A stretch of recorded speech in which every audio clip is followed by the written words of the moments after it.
ஜனவரி 13. தலைப்பு ராஜ்யத்தின் புது ரசம். ஒருவனும் புது திராட்சை ரசத்தை பழந்துருத்திகளில் வார்த்து வைக்க மாட்டான். வார்த்து வைத்தால் புது ரசம் துருத்திகளை கிழித்து போடும், ரசமும் சிந்திப்போம், துருத்திகளும் கெட்டுப்போம்.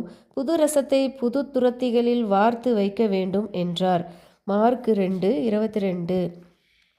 சுயநலத்தையும் பாவத்தையும் நம் மனதிலிருந்து வெறுமையாக்கி கிறிஸ்துவை கொண்டு நாம் நம் மனதை தொடர்ச்சியாக நிரப்ப வேண்டும். கிறிஸ்து இவ்வுலகத்திற்கு வந்தபோது அவருடைய போதனைகளை ஏற்றுக்கொள்ள முடியாதவாறு யூத தலைவர்களுக்குள் பரிசேய ஆச்சாரங்கள் ஊடுருவி இருந்தன. இதனால் அறுவடை காலத்தில் கிடைக்கக்கூடிய புது திராட்சை ரசத்தை பெறுவதற்கு தகுதியற்ற சுருங்கிய பழத்துருத்திகளுக்கு இயேசு அவர்களை ஒப்பிட்டார். தம்முடைய ராஜ்யத்தின் புது திராட்சை ரசத்தை வைப்பதற்காக புது துரத்திகளை அவர் கண்டுபிடிக்க வேண்டியிருந்தது. இதனால்தான் அவர் பரிசேயர்களிடமிருந்து விலகி கலிலேயாவின் தாழ்மையுள்ள மீனவர்களை தேர்ந்தெடுத்தார். உலகம் ஒருபோதும் அறிந்திராத மாபெரும் ஆசிரியர் இயேசுவே. அவர் தாம் கற்பிக்கக்கூடியவர்களும் அவருடைய உதடுகளிலிருந்து பிறக்கும் வார்த்தைகளை எடுத்து அவைகளை நம்முடைய காலத்திற்கும் பொருந்தக்கூடிய வகையில் கொடுக்கக்கூடியவர்களுமான மனிதர்களை தெரிந்து கொண்டார்.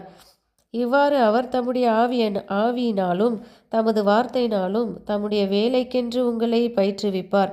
உங்கள் மனதிலுள்ள மாயை மற்றும் அற்பமான விளையாட்டுத்தனத்தை நீங்கள் உறுதியாக வெறுமையாக்குகிற போது தேவன் உங்களுக்கு கொடுக்க காத்து கொண்டிருக்கும் அவருடைய பரிசுத்த ஆவியினாலே அந்த வேற்றிடம் நிரப்பப்படும்.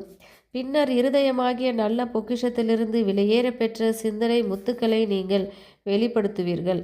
மற்றவர்கள் அவ்வார்த்தைகளை புரிந்து கொண்டு தேவனை மகிமைப்படுத்த தொடங்குவார்கள்.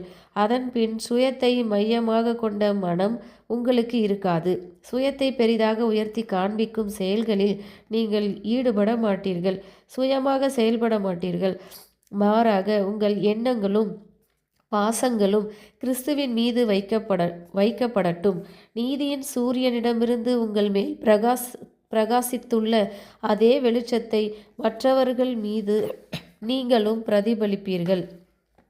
ஒருவன் தாகமாய் இருந்தால் என்னிடத்தில் வந்து பானம் பண்ண கடவன் என்று கிறிஸ்து கூறியுள்ளார்.